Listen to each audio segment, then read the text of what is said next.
So let's get this thing started. Yes. Okay. The rookie draft for us is behind us now, and we get to make fun of each other for how stupid we all are.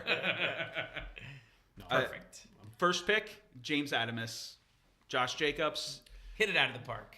Yeah, James is funny. I feel like me and James are pretty simpatico. Like whenever he takes somebody, I'm like, oh damn it! Like I wanted that guy. Like we actually like last year, like I immediately went to him like twice, I think it was, and was like, hey, you want to trade your pick like right now? And he was like, no. And he took the guy you wanted. Yeah, because he took the guy I wanted. So I mean, I didn't feel like other than not getting ahead of us, I didn't feel like anybody other than N'Keal Harry would have threatened for that first overall pick. Yeah, I think Agreed. in it's not really. Yeah, it's either him or N'Keal that are gonna be the top one, unless for some reason you really like Miles or David Montgomery. But I think to me the 1.1 is pretty grounded at this point. The opportunity is insanely huge. Yep. I want to put some fear in James, though. You know, something that I like comparing Damian Harris to Josh Jacobs is because Josh Jacobs was his backup. Mm-hmm. Yeah, So it's true. Something you got to keep in mind. It's true. I would agree with you, except for the fact that I think going into the NFL, one of the best things I heard, especially during the draft, was he is a better NFL product than Damian Harris, and also he has significantly less tread on his tires. Like he only has like a total in college of like, I don't want to quote exact facts because it'd be wrong, but somewhere between 200 and 500 carries, which is like exponentially lower than any other like running back taken in the draft. And it's just going to the NFL where all you hear is like 30's the ceiling. This guy gets hurt. To go in and get a guy that is the perennial number one on the board, the product that he looks like he is, and to be like, and he has the least amount of wear and tear on his body. Like, that's phenomenal. I get it. It's one of those things. It's just like, hey, It's this is interesting, weird. yeah. Nobody really talks about it. Yes. And you go, Yeah. wait, he was a backup. And that's kind of like the which we'll get to later, the AJ Brown versus DK Metcalf. They played in the same thing. And you look at their stats, you're like, AJ Brown crushed him in stats. But going into the draft, a lot of people are like DK. There's a reason AJ Brown had better stats than him. So the second round or the second pick of the first round, I went with my homer pick of N'Keal Harry. This isn't really a conversation piece, so yeah. So the only question I had on that one, which I found interesting, is like, just if you don't mind, I don't know if you want. I don't care. Where did you actually, in terms of like your actual like receiver list, how high did you have him? Because I had him super high, so I felt like it fell perfectly for you. Before the draft, he was in the top 3. Yeah. So and when he landed on the Patriots, it seems like I got to take it, especially since I'm in rebuild. Yeah, but the thing too is, I mean, you don't have to be like, I have to take it. Like, I would have been extremely excited. It's a perfect fit. I wanted to use 3 of my 4 first-round picks on receivers. Just take whatever the top value is there. If I went running back, if Adamus didn't take Jacobs, I was going to have to go Jacobs Sanders. I didn't want to do that, but sometimes you're forced to. You just got to take whatever the value is there. You know what's great about N'Keal Harry too, which underrated stat with a couple of these guys. He's a great human being. Like, I don't know if you know this about him. Like, he's a phenomenal person. Great character. He's got super character, like off the charts character. So really? It's just one of those things where you're not getting a guy where you're like, oh my God, am I going to worry about like suspensions? Am I going to worry about this? Like, he's a high character guy. That's like nice. And I think NBA Zion Williamson. I think it speaks volume too for Bill Belichick in any of his drafts to ever draft a wide receiver in the first round. It's the first time he's ever done it. Yeah, I think that not only speaks to the position of need, because I know the Patriots went after a numerous amount of wide receivers in free agency, like Adam Humphries they threw a lot of money at, didn't get them. Right. But here they are in the draft with N'Keal Harry making this happen and making this pick count. And I think it's going to speak volumes to the win now mode that the Patriots are in. Yeah, absolutely. I think it's a slam dunk. I mean, the 1 and the 2 to me after the draft, I was like, this is the top running back. This is the top receiver. Although this is now when it gets interesting, because now it gets real murky. The rest of it gets really murky. There's a lot of people who have David Montgomery next. I was pretty high on Sanders, so he was the running back I wanted to get in multiple leagues. But a lot of people have Montgomery over Sanders in this spot. Some people have Montgomery falling a little bit later into the first. No, yeah, I did have Montgomery over Sanders. I don't know if it's a product of my disdain for Penn State, but I didn't like Miles Sanders a whole lot. I know you did. I didn't have him like super low. Like I said, it gets real murky. I would have liked Montgomery more. Secretly, I wanted to have more Eagles players to start becoming more of an Eagles fans for all the Giants people. Looking at the draft, I see you did pretty well then. No, yeah. It's great. Well, that's like even for myself. Like I'm starting to refer to myself as Georgia North, because it's like all I take is Georgia players. As the resident Eagles fan, I will give you my take on Miles Sanders. I do not like him as a fantasy prospect. I think he's a good player.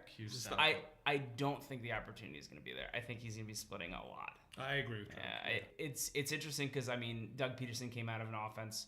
He was coaching when Jamal Charles was in Kansas City, and that was like the epitome of stud running back. But since he's been in Philadelphia, it's been a lot. Jay Ajayi went there, and you're like, oh, it's gonna be crush, and then he didn't really produce. So coming from now that you said that, guys, Miles Sanders is on the block. I'm interested in trading for him.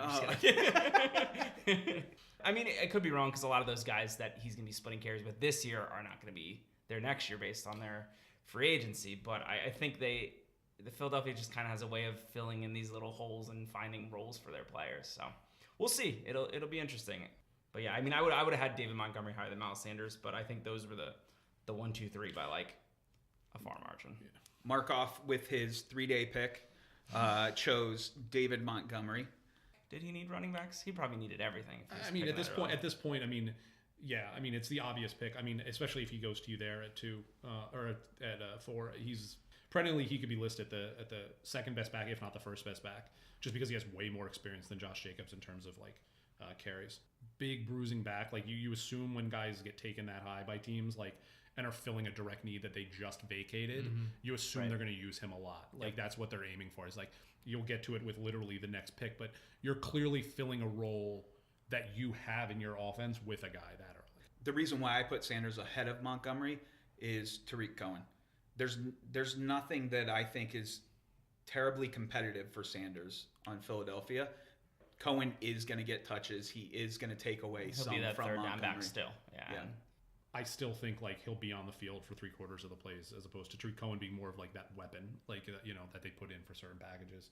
If Chicago's winning the game, they'll have him in, and if they're losing, they'll have Cohen in. So. And the Bears had limited draft capital this draft with the Khalil Mack trade and other trades that they made. And the fact is, too, that they moved up to get this guy at the end of the day. I think that speaks volumes as far as where he's going to fit in the offense. And I think they're going to leverage him. A lot of people compare him from a pro level to Maurice Jones-Drew that I've seen. Even MJD has compared that to himself. As far as the comparison of David Montgomery. The fantasy guru Maurice Jones-Drew, does who not had the worst mock drafts I've ever seen, by the way. David Montgomery does not fit the same mold as Maurice Jones-Drew. He's significantly larger, and he's a much better person. He's also he's a much higher character guy too.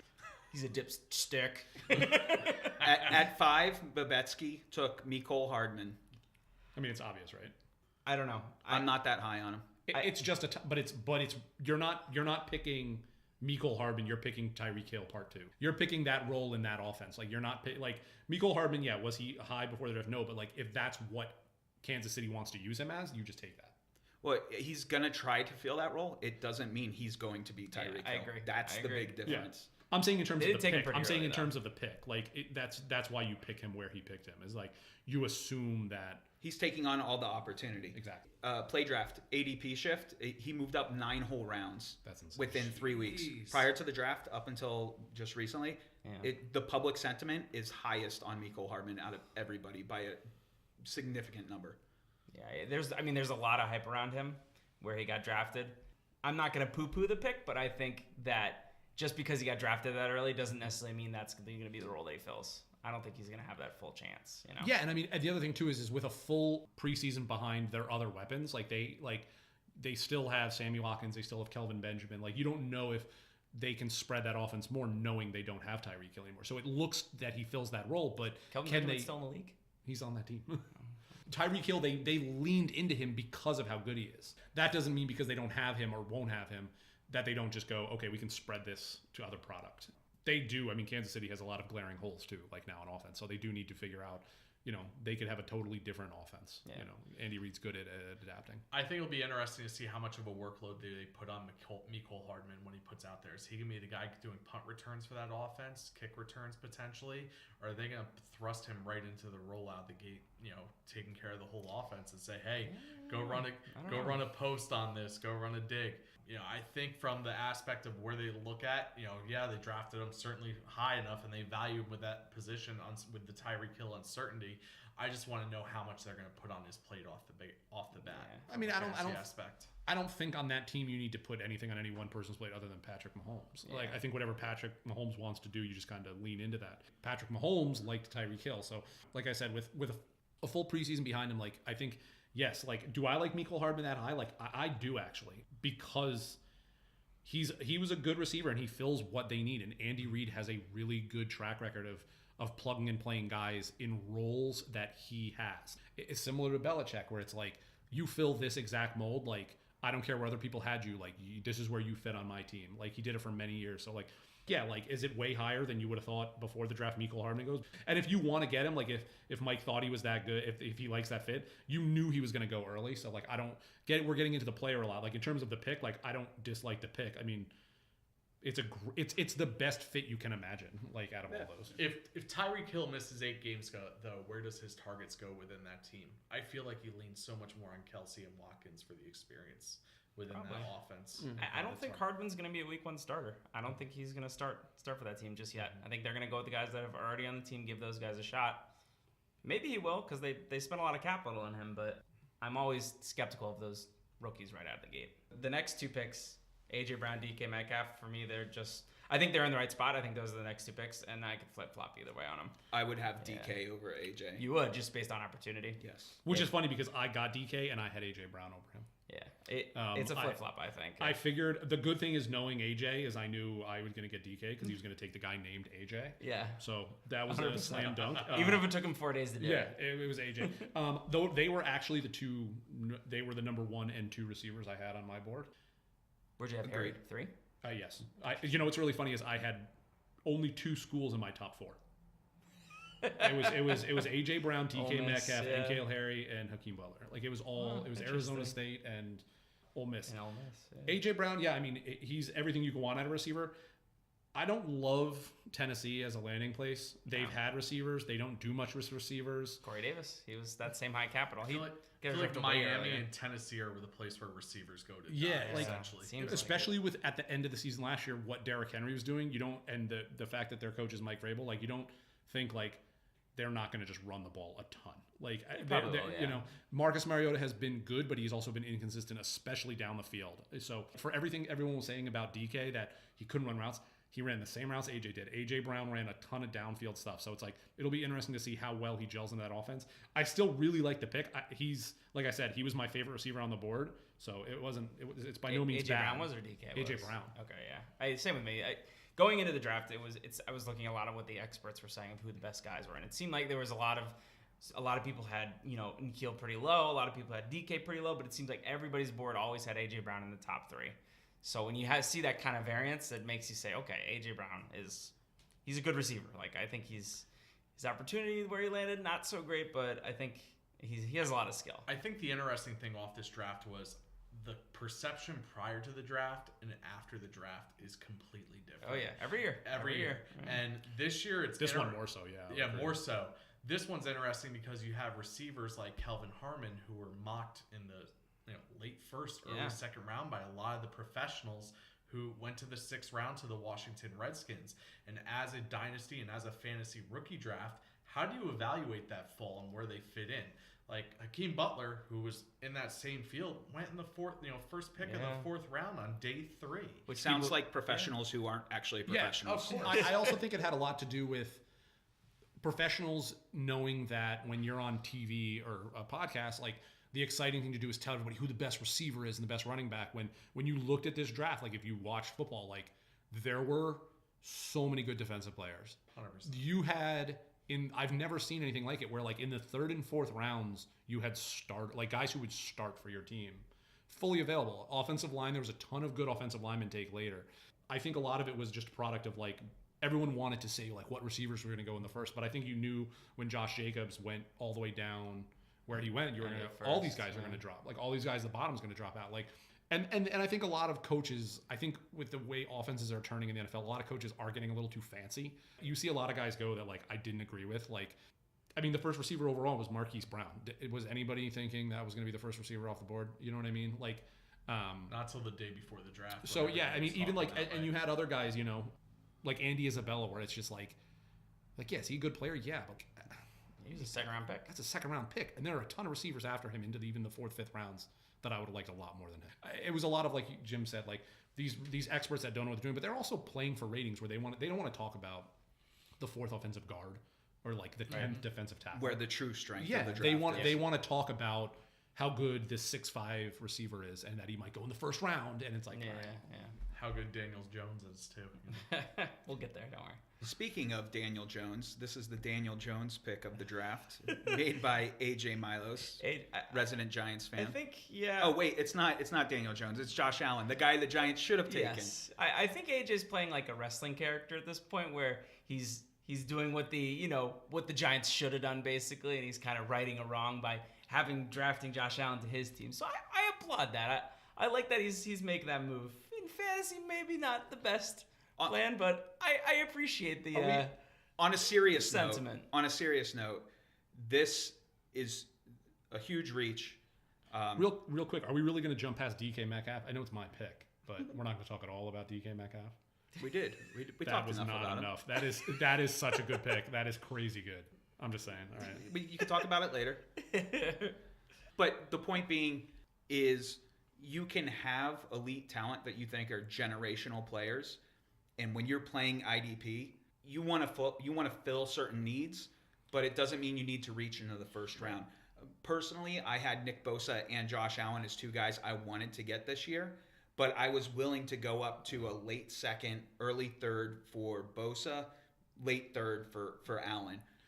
AJ was trying to address a drastic need on his team, and the combination of the whole Giants flavor messing up on Daniel Jones, this happened to be the guy. I think there's a lot of emotional context that made this pick happen. Absolutely. Yeah, I mean, I remember last year when I took Roquan at the start of the second, like I worried that it was too high for a defensive player. I think it does need to. I know, I do, but I do think that's the whole point. Is that like you need to look at it like the only benefit I can look at is like you said, if he was a generational talent, which real quick, like he's not. I don't think he is. Then yeah, like if he's gonna produce numbers like a JJ Watt. Yeah, like if he's gonna produce more, one where you just poke a ton of holes in that whole theory is that you can get him significantly later. You need to be so attached to this player that you're not letting them go, and that's how I was with last year with Roquan Smith.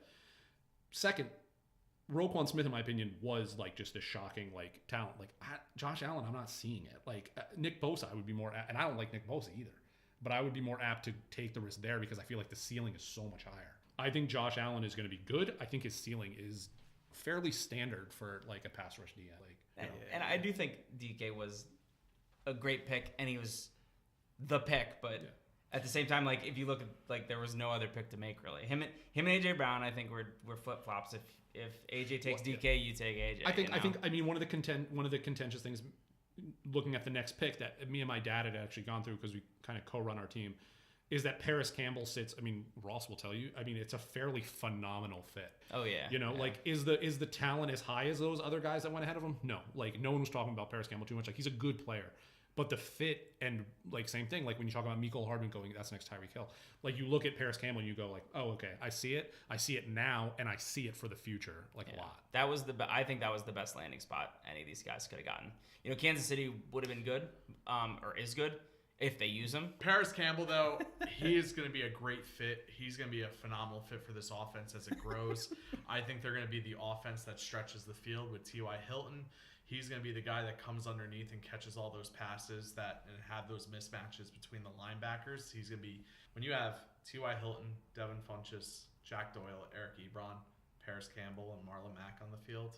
That's a lot of very average players. Yeah, I mean, you said it before about Kelvin Benjamin. Why are we still acting like Devin Funchess is a good player? Like, listen, agreed. Like, listen, what has he done? In he got traded to the Colts. Now he's good.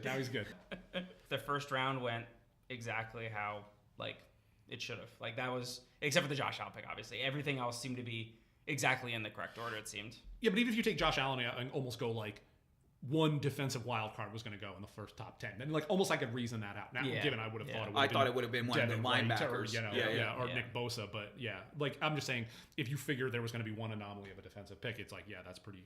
Yeah, that would have been pretty standard for the top 10. Yeah. Top of the second, Adamus, Hakeem Butler.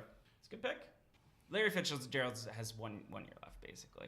And they have this short quarterback. Said everyone for the last 6 years. That's true. But and everybody said that, and they're like, oh, he's going to fall off this year, and then he never did. But last year he actually did. But that was probably because that team was really, really bad. But it's interesting because Kyler Murray is obviously going to be the quarterback there now, and he's short.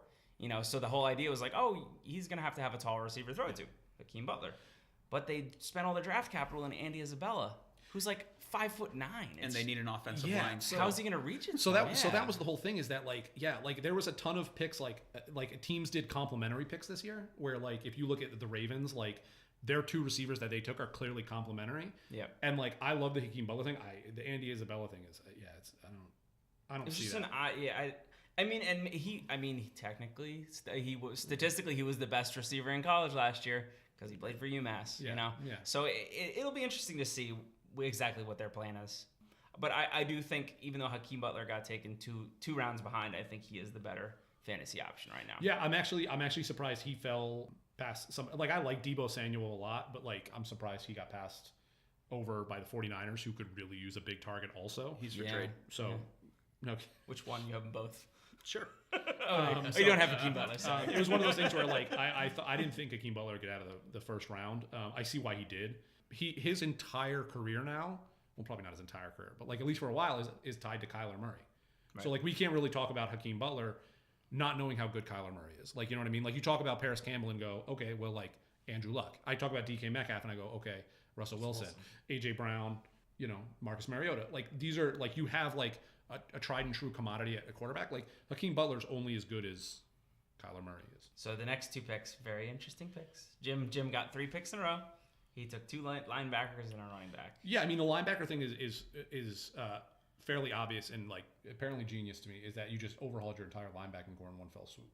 I needed to. They were good. Yeah, I mean, and like the worst case scenario is one of them is great. Best case scenario is you're done at linebacker for 5 years.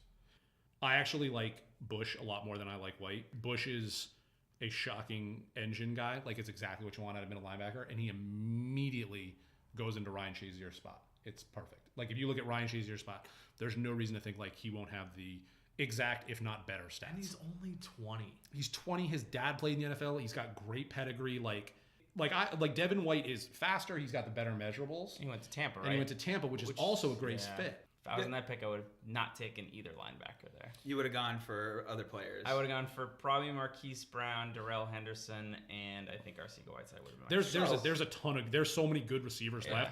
I get what you're doing. I didn't have that pick after those 2 linebackers right there initially, so I traded for it, and I was trying to trade with Babetsky for that other pick to take Marquise Brown. To take Marquise Brown, Darrell Henderson, and these linebackers. Interesting. Okay, but and you ended up getting JJ Arcega. Did you trade for the AJ's pick too to get Arcega? Yes. Yeah. Wow, a lot of trading. I traded a lot of future. I had a lot of future capital. That was just like, you know what? Yeah.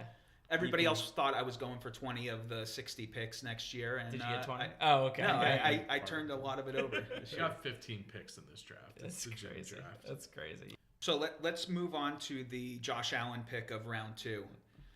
Dan selected Riley Ridley.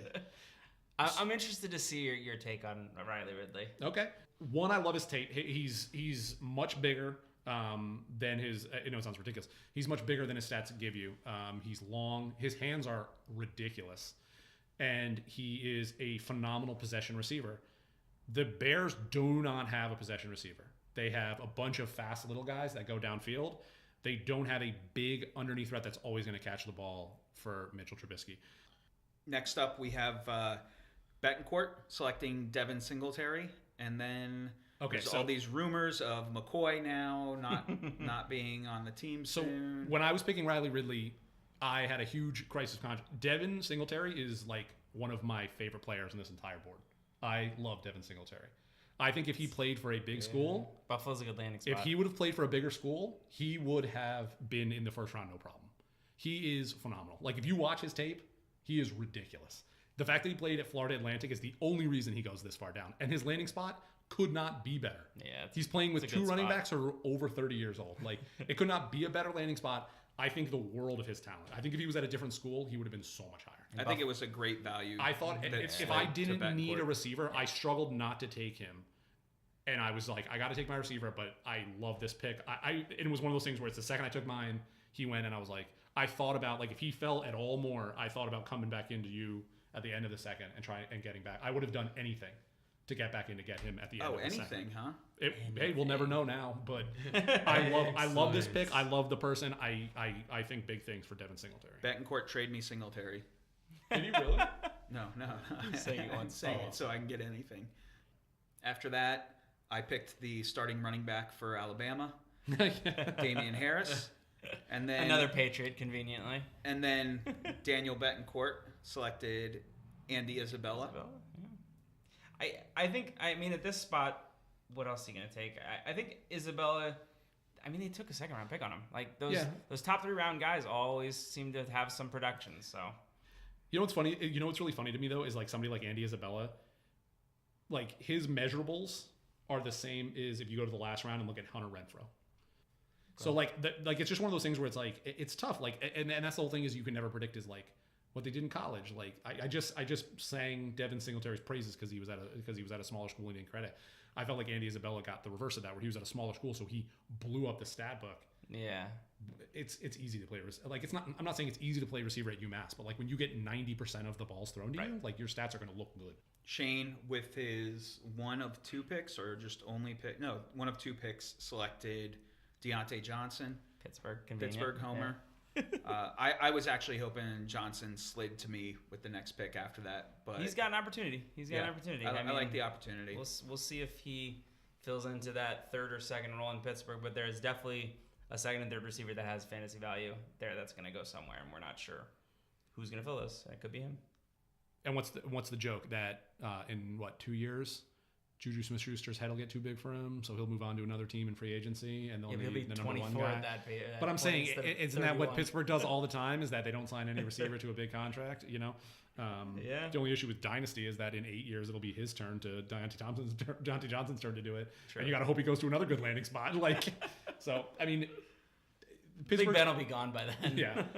Pittsburgh, like I looked at their depth chart today, like it's not as cut and dry as you think it is. Like they do actually have a sneaky deep receiving core. Yeah. So like Juju's the number 1. Moncrief scares me. There's a bunch after that. So like yeah, and like you get flack for other guys like Riley Ridley, who's in what you want to say is a crowded, or even like AJ Brown, who's in a crowded Tennessee. Well, you got Steelers are too. You got Juju, you got James Washington, who they drafted last year. You got Dante Moncrief, who they signed to a 2-year deal. Eli Rogers actually lists as like their number 2 receiver. Or their slot. Yeah, he's definitely a starter. Like Ben was singing his praises. I think it was like 3 or 4 years ago. He had a couple good games, and then he kind of like just Ben was talking good about players on his team. Yeah, isn't that weird? Wow. That's not when they didn't threaten his spotlight. Eli Rogers isn't going to threaten his spotlight. I hijacked Kyler Murray from Adamus here. Great value. I know he needed a QB. Yeah. I'm probably not going to have Murray on my team 6 months down the road overall or pick, whatever. That's great value. But I think. You just got to soak up value. Especially a running quarterback. If he ends up putting up, and he's probably not going to put up Michael Vick numbers, but if he does, Michael Vick when he was in his heyday was a 1st round pick in redraft leagues. Guys, I'm willing to trade him right now. The O-line I don't like in Arizona, so come trade for me. Don't trade for Kyler Murray. Don't trade for Kyler Murray. That system, like he's going to run the ball a lot because he's going to be getting the hit constantly. Yeah, but that translates to fantasy points. Not when he's hurt in the 3rd game. Like he's a tiny, tiny little child. Like he's like with no O-line. Yeah, with no O-line. Let's wander into the 3rd round. Ross, is there any of these picks here that stood out to you that you really liked? Looking at the picks and how the board fell, Irv Smith Jr. by Babetsky, I think, was a phenomenal pick, for where it fell in the draft after the top 2 tight ends go, and then to have the next tight end fall off the board in the middle of round 3. But I think with the rumors of Kyle Rudolph possibly getting cut or traded out of Minnesota, Irv's going to step right into that starting role, and to get a starting tight end who's, I believe, 22 years old in the 3rd round is a lot of value. It's interesting. Kyle Rudolph's going to get cut, they're saying? He's in the last year of his contract. Yep. It's rumors. He's in the last year of his contract, so that you put a lot right now. $7.6 million. He's getting paid a lot. I actually had Irv Smith Jr. I liked him more than Noah Fant. I do like him there.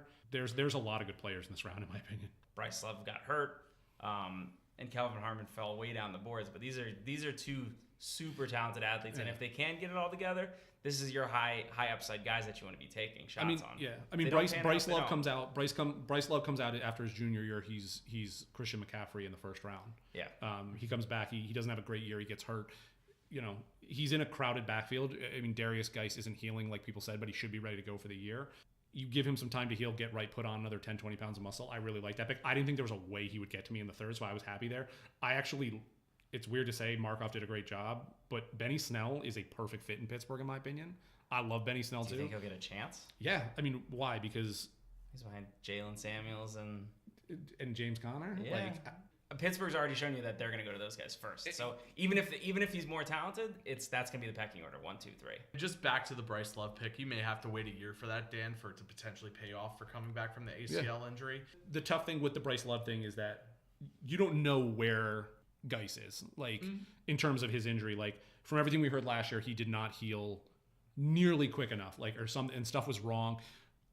Going into camp, they said he's 100%. He's great, but it'll be interesting to see. I mean, you hear that a lot with ACLs. Yeah, I like Bryce Love, Kelvin Harmon. Those are two of the main value picks I really liked. You get into like I said, the second round kind of ended the second tier for me. This is a lot of good value. I like Miles Boykin a lot. Nick Bosa might be the first defensive player I would have taken, other than the linebackers, I guess. Benny Snell, Irv Smith Jr., Love, Harmon, Sternberger, and Hurd. I mean, I like all those guys. Now we enter the fourth round. What stands out to you? Talent went away. Yeah, well, that's gonna happen. I mean, the two picks that stuck out of my mind are Alexander Madison and Darwin Thompson. Madison got taken in the top 3 rounds. He's a top 3 round guy, and he's a running back. And he's gonna slot right in that injury prone role in Minnesota, where he can easily get a chance. I would have let him go, but I have Dalvin Cook, so the handcuff is necessary. Right, this is kind of an answer with that. I'm thinking Dexter. Who's Kansas City? Darwin Thompson. It is Darwin Thompson. Okay. 6th rounder. Yeah, I think, and it's a 6th round pick, which is late, but there's a ton of opportunity in that running back role with Hunt gone. So maybe he'll fill in and be that guy, maybe not. But just I really think drafting running backs that have that opportunity, that fall right behind someone. Maybe they're injured prone, maybe they're not. Maybe they have that chance to jump up. I really like drafting in fantasy, just drafting those running backs and just taking that shot. I like Adams's pick of Dwayne Haskins here. Yes. He addresses a QB need and takes it at value. And Washington, they're already talking about how much they like him. Yep. Yeah. He's probably going to be the starter week 1 there. Yeah, and he's got that chip on his shoulder too. Mm-hmm. Okereke went to Shane. He drafted him as our next linebacker that came off the board finally. Terry McLaurin, good landing spot. Scary Terry. Already traded him away. I did notice that. Yeah. I mean, anytime you go into a wide receiver core that there's nobody there and you have no idea what's going to happen. Just great opportunity. There's always great opportunity. And the rapport and chemistry with Haskins right from Ohio State. That's right. Yep, college buddies. And then in the last round, there's a whole bunch of guys that AJ gets his quarterback. I actually like round. It could be sour grapes because I wasn't in round 4. I like round 5 more than I like round 4. I think there's a ton of value there. Trev's pick of Travion. There's no business Travion Williams is going this late in this draft. I think that's great value. Like, you literally just sang the same praises. Like, is the concept that, like, what, he's behind Joe Mixon, who punches women in bars? Like, he's a ton of talent, and, like, I take him in that offense. I was picking between both Williams with my final pick there. It was either Dexter or Travion Williams I was looking at, and I just thought the Green Bay backfield for me was just a lot clearer scenario for a path for him to get an opportunity. I like Travion Williams. I actually like Myles Gaskin. And I actually like Hunter Renfrow. Like, I thought about taking Hunter Renfrow a couple times. He's just great one of those, value. He's one of those sneaky guys where, like, you put him in. They didn't run a slot. Oakland didn't run a slot last year and haven't really run it in the past. But, like, you think about it, be like, well, if they took him, are they intending to? And if they do, like, he's just one of those guys that is, like, you feel like he's going to find the field. Like, you know what I mean? Like, he never drops anything. Like, he's, his measurables are terrible. Like, really bad. Like, Renfrow? Hunter Renfrow. But, like, at Clemson, Clemson where every other player from Clemson gets drafted. He was the go-to guy at Clemson for 3 years. Yeah. Like, you know what I mean? Like, he won them a national title. Like, it's just one of those things where, like, the quality of person's high, the quality of tape is really good. It's just he doesn't measure. We'll get into our favorite pick and a reach. I'll start on this one. My favorite pick, basically because there's value, was DK Metcalf by Dan. Yeah, we can't say our own, right? Because no. It's got to be none of the ones that you picked. It would just be all my picks. You got the guy I was hoping he would fall. I was trying to trade up with AJ before it came to you because I knew it wouldn't get past you. Yeah, every time we talked, I pretty much got real silent. I know. Because it's this is expected. I mean, if you look and if you're familiar with my team, like I know Jim is, like there is a degree in which, like, if I'm trying to win now, like when you, like, I was looking for a high explosion, like a guy that's going to play right away. Like, I need a receiver now. Then nothing speaks of that more than DK Metcalf in Seattle. And like Trev, you mentioned before, like one of the questions going in was, they took him, like, they've got, and then all of a sudden Baldwin immediately, it's like, he's done. So he immediately is a plug and play. You're also in win now for the division. Like the rest of us are in kind of a rebuild, trying to figure out what's going on with our waffling teams. You can win the division for the next year or two. That means so and it's what everyone said about it. His ceiling is shockingly high, and a lot of the problems people had with him before the draft, which we had talked about this a little bit, like I didn't have those same problems. Like they acted like he couldn't run any routes. Like Ole Miss didn't ask him to run any routes. Like they asked him to run as fast as he could downfield and we throw the ball up. And all that proved was that he had some of the best hands in all of college. And you've seen the pictures. The dude is a freak. He is exactly what Russell Wilson needs in that offense. He has never had a receiver like that. And I feel like worst case with him is that you get Jimmy Graham out of him. Is that they get to the end zone and they're throwing it up to him every time. Just jump balls. Every time. That was the whole thing is that I didn't think there was a way he got to me there. Yeah, no, I like it. I like the pick. So to go on to my, I think the biggest reach is also you again, Dan. It's Riley Ridley. And time will tell. I heard all of this last year when I took a Georgia product. It's not about the talent of the player. It's you could have gotten Riley Ridley in the third easily. Oh, I totally. Nobody else was going to take him. I don't think so. All the receivers were gone by then. Generally, I think a lot of other picks were going to go before Riley Ridley. I'm just saying it was a reach. Let's move on. Ross? I think the best pick of the draft that I really enjoyed, actually, Jim, was not to be a homer, but Paris Campbell. I think Paris Campbell was an excellent pick in this draft overall. I think the landing spot for where he fell in the draft, I think he could have been considered in the top 5 as far as where the pick fell. But ultimately, Paris, I think, is going to be doing wonders in this league for the next, 5-7 years, whatever it may be. Not 15 like Andrew Luck, but, I definitely see the value there. The picks I hate the most, and I'm saying picks in plural, AJ, I love you, buddy, but this wasn't your best draft. You took 4 defensive players in this entire draft. He's going to be rebuilding, certainly. You want to, pound on those running backs and wide receivers. I just think overall, I don't know what his thought process was. I'm not going to sit here and bash him, but I think AJ, though, and I think that's the challenge. He had 3 picks in the 5th round after he'd made his trades and everything. I think there was a decent opportunity where he could have taken 3 defensive players in the 5th and been taking offensive players in the first couple rounds. So, Trev, who was your favorite pick or picks, and who were your reaches? So the favorite pick, it's tough because, the first round, there were obviously good players in them, but there wasn't, any super value. Paris Campbell was good, but, he was in the same sort of range as A.J. Brown, DK Metcalf. Deebo Samuel I thought was decent, but he was just the best receiver that was available after those other guys. I think the best value that I saw in the draft was probably Marquise Brown at 2.5. Yeah. That's a pretty deep fall for the, and obviously the landing spot in Baltimore isn't great. I think that was a pretty decent value. Do you have any reaches other than what was already mentioned? I mean, any defensive player that gets taken in the first 3 rounds, I don't love. I mean, I understand linebackers. Devin White and Devin Bush seem to be like they're going to be, good linebackers. But any defensive lineman, any defensive end, I mean, personally, I don't even draft them anymore in those rookie drafts. I'll just pick guys up off of free agency because I don't think that any of these guys are going to end up producing more than a guy I could get off of free agency. And I could be wrong, but I don't have the same sort of value as I do, as everybody else does on defensive players. Yeah, I definitely do see reaching into the 2nd and 3rd round for defensive players I like. I'm fine with that. Don't disagree. I agree with your strategy to pick up guys off of conceptually I like conceptually what Jim is doing at that spot is going, I'm going to take both of the best linebackers by a large margin on the board, take them both. I get both. One of them is at minimum one is going to be great. I think they'll both be. And if they're both great, my linebacking core is done forever, basically. So, of course, I took Roquan at the start of the second last year. So, if it's a middle linebacker or a guy who's going to get 20 sacks a season, then it's reasonable. Dan, what was your favorite? Other than going crazy about Devin Singletary, Adamis's team, you look at it and you go, he overhauled receivers. You got a starting running back and potentially a starting quarterback for the future. The way it's structured is really good. I really like, but I guess the single one I'll say is I really like Travion Williams in the last round by Trev. He's behind, like you said, Trev. You're sitting behind one person, and before the draft, you look at it and you went all the talent in the world could have been a top 5 running back. He just fell. Goes to the Bengals. You don't know. and especially like looking at like the concept of like what he's behind. Like Joe Mixon is not a quality character person.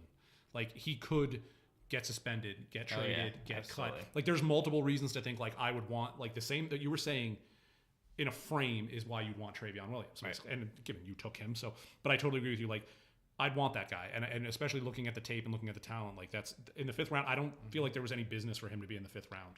But that's why I also think it goes back to what I was saying earlier, like how much of this evaluation process of this specific year's draft class, when you're hearing names that were thrown in the 1st and 2nd round, go to the 6th round. You know, when we're building out our draft boards, I think this is the first time in a while that I looked into the 6th round and building out my draft board for players to fill out for my top 60 overall, where usually it's within those first 4 rounds. And I think it just varies based on the talent. We knew this receiver class was okay. Running backs, meh. Yeah. But I think this receiver class was okay. This receiver class was excellent. Yeah. Agreed. I think it was excellent. You know, top to bottom, from a depth perspective, there was a lot of wide receiver 2s on here, I think. There wasn't that nut high wide receiver 1 that's a game changer like there is in next year's draft. I disagree totally. And the other thing too is that you're saying in the same vein that you're saying you're going into the 6th round to get running backs who are going to be in bogged down situations, as where like the receivers like are dropping down there too. Like that I have way higher upside on those receivers than I do a lot of those running Going backs. into this draft, my focus was receivers. Of course, last minute you're like, oh crap, I got to get some running backs because it's fantasy. One of the things I like too about this draft specifically is it cracks me up that you got Quinnen Williams with the last pick. So this is the obvious, hey, 5th round, let me just pick up guys who are 1st round picks in the actual NFL draft that might play. He's the number one in like, the just take the shot. On my actual draft. He's the number 1 player in the draft, in my opinion. It's just funny. Like, I also want to take guys that I can take a shot on and drop halfway through the season if I'm disappointed to pick up something off waiver wire. Dan needs to trade too. No, he's a D tackle. I don't want him. But I'm just saying it's funny like that he went there because it's just, you know, fantasy draft, real draft. Like in the NFL draft, he was the best player and he went 3rd overall. And in this, it's like he's last. As a Pats fan, I'm getting kind of like pissed with the way these teams are developed, like between the Jets, Dolphins, and Bills, how they're developing their teams. I'm like, part of me as a football fan is like, you guys are doing good. That's good. Keep it up. You've had it too good for too long, man. Get out of here. Yeah. The Jets are funny. Like the Jets are like, look at all these cool moves we made, and then they do stuff like they're doing right now, and you're just like, yeah, they're bad still. 2 league service announcements, guys. 1, be prepared next year so we don't have to wait 5 days on picks from anybody. Can we do like a 24-hour? I'm not going to put you on the spot. 20. Basically, I want to make an announcement so that people get prepared a little bit. You don't have to prepare like months in advance or anything, but like after the draft finishes, try and put a list together somewhat so that you don't just like, okay, I'm on the clock now. I should start. Now I'm going to go doing my research. It just to be fair to everybody else in the league. Yeah, so I think as long as we give that week buffer. And if you're not, and if you don't want to do that, find a guy you trust. Trust Mel Kiper. Trust Todd McShay. Trust that new guy in the NFL Network who's just as bad as Mike Mayock. Like I don't either. What I'm saying is that if you don't want to do the work, find somebody you can just trust and pull their lists. Like those guys are doing a lot of work. They're not doing my amount of work. I'm clearly better at this, but I'm just saying, like, hey guys, the 2nd league service announcement is Dan's going to provide you lists if you need lists next year. Yeah, it will be very expensive. Alphabetical. It'll be very expensive. It'll be mostly Georgia players and Florida State players, but. Can we have a fantasy football Money in the Bank briefcase when somebody's on the clock and you can just cash in your briefcase and steal their pick? I like it. Sure. How do you earn the briefcase during the season? It costs $1,000. I'll take it. And whoever you use it on, they get $500. Anyone can cash in on any of my picks. I'm okay with that. I'm fine with it. Just kidding. No, I was not okay. That first round, I was on Pinsy. There's no way I thought DK Metcalf would get to me. I was freaking out. I was trying to trade up so hard in front of you. Because you knew I was going to take him. I know. Me and Jim had these hilarious like conversations where it's like, hey, and it's just like there's like the tension was like in the text where it's just like, what are you gonna take? I'm like, somebody like the first time or two stopping and paying the bill, I was just like, oh yeah, so I'm starting to look at rookies. You too, yeah. So we're not giving any information. And I go in the next time and just like, I'm just gonna tell you some stuff. Like I'm all about DK. I never tell anything. I noticed. I can't do it. And this time you were good about your poker face with it though. You didn't reveal anything. So like, I finally got something out of Dan when I was like, "Oh, it's AJ's pick. He's gonna take AJ Brown. You don't have to tell me who you're taking, but I think I know who you're taking." Yeah. And you're like, "Yeah, it's either AJ Brown or DK." It's just one of those. I got some information off of him. That was pretty obvious. Yeah, I know. Although my dad was pushing hard for Paris Campbell. I just I'll trade you for DK. no. It's not going to happen. The whole idea, dude. I still stand Make by your it. dad Like, happy. no, he was. I sold it. Like he's very in on him now, just because the idea of the upside. Like that's what I need. Like I don't Des have. Bryant. I have so many good number 2 and number 3 receivers. Like Jarvis Landry's awesome, but not as a 1. Like I have a ton of good 2 and 3s. I just don't have a 1, so I need a 1. There's not a lot of 1s in this draft, other than probably N'Keal Are Harry. you talking about one of your 15 receivers on your team? There's a lot of receivers. Yeah. But that's the idea, is that just like exposure, like there's just a ton of guys. And again, I'm going to cut some, but DK Metcalf was one of the only guys going in, especially with landing spots, where I was like, actually looking at this list, I can actually say, I think him and N'Keal Harry were the only ones where I was like, they're one of the 2 guys that could be a 1 for that team. Yeah. Like, you know what I mean? Other guys down the road, maybe, like Hakeem Butler, Paris Campbell, down the road. But like this year, next year, those are the only 2 guys in the draft, in my opinion, that you're looking at going, they can be number 1. Question: which will happen first? Will Rob Gronkowski come back to the NFL first, or be WWE champion first? Dude, Mojo Rawley WWE won a match champion. on Raw for the first. They're already putting Mojo Rawley over. They're clearly trying to get Gronk ingratiated. Like, it was crazy. Like, I was expecting right after he retired, like that Show up Monday on night, Raw. showing up on Raw. I was like, man, this was planned. Yeah. yeah. Would not surprise. He already has a contract with the WWE. It's like, oh, okay. Everybody, you need to start making cuts at some point before August. You have I'm not going to 3 cut till I months. see depth charts. Yeah. I can't do it. I'm too attached to my players.